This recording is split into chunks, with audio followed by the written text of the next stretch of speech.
Martin is, he's very special. I mean, you just look at the oeuvre of his work. I mean, he's, over the past 50 years, and the eclectic range of stuff he's done, you know, he's one of the few directors, and I've worked with some very, very good directors. He knows the acting process. He's an actor himself. We've seen him in films and stuff, little cameos, you know. And he's bloody good, you know. He's very aware of the acting process, and he creates the environment for you to do your best work. And that's not to say the actor is the most important person on set, far from it. But when that camera's turning, it is about us and this moment of creation, hopefully, this little piece of this story that we're telling. And he makes that, he surrounds you with that wonderful, he's like holding you in the palm of his hand, you know, and all you have to do is act, you know. And it's beautiful and it's very loving and also intimidating, as I said earlier, because you want to get it right for him, you know. Ferreira lasted 5 hours. I think he just couldn't take any more pain, no matter how brilliant a Jesuit he was.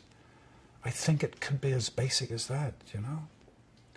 And if he was presented with the same scenario as Andrew's character Rodrigo was, you know, there's these other Christians hanging. If you apostatize, you will save these people's lives. And what is the act of Christianity, you know? You know, doing a selfless act, step on the image of Christ to save these lives. And I think that was part of it too with Ferreira, that Jesus would have done that. And that's the ultimate act of faith, you know, that you would step on the image of Christ, of God, to save human lives, you know. He's an extraordinary young actor. His commitment to this part and to the film and to Martin and was quite extraordinary. He's a very, very special man. I recently saw Hacksaw Ridge too, and he's, oh my God, you know, 2 films about faith. My gosh, he's very, very special, I think, Andrew. Yeah. I'd worked with a couple of Japanese actors before in previous films, and I was very struck by their, not just their dignity, but their patience and their stillness. They've kind of got this Zen Buddhist approach that's very, very, makes me a little bit jealous, you know. They could have stood there for hours and hours, you know, absorbing what Martin was saying and just, you know, take after take after take, and totally committed to the moment, you know. The lovely actor Issei, who played Inui, Martin had asked me to look at a Russian film called The Sun, where he plays Emperor Hirohito. It's a masterclass in film acting, you know. So I was acting with him, and I was very, very aware of his presence and his aura, you know. The film does have many layers. It does have a kind of an action-adventure thing, which hopefully will keep audiences entertained. But it does have a deeper level of a spiritual quest for faith, for God. Is there a God? Does he or she speak? Is he going to speak to one of the actors, one of the Jesuits? The film's called Silence. And this faith in our story with these 2 Jesuits, played by Andrew and Adam, is they're put through the treadmill of doubt and fear and privations of hunger and destitution and cold and always asking is are you there, you know? And that can go as deep as we as the audience want to see it as, want to experience it.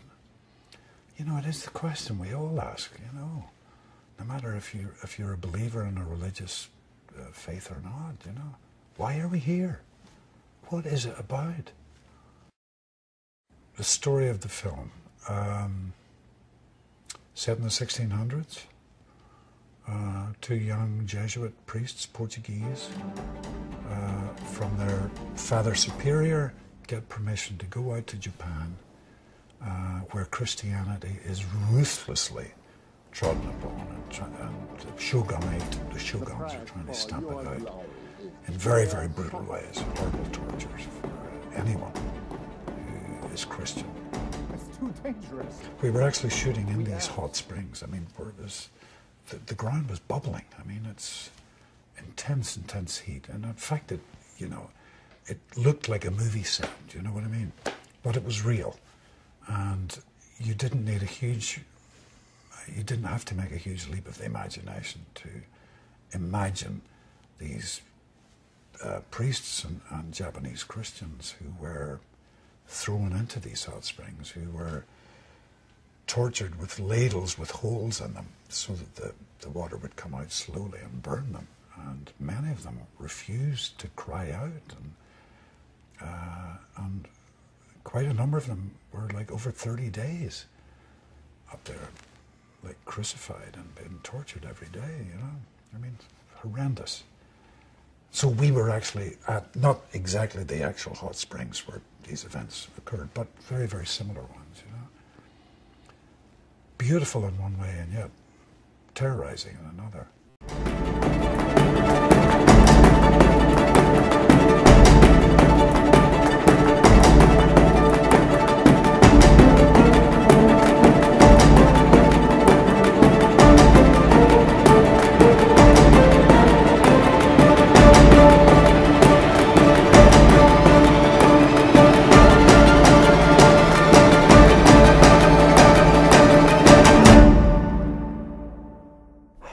But I'm lost. Am I just praying to silence?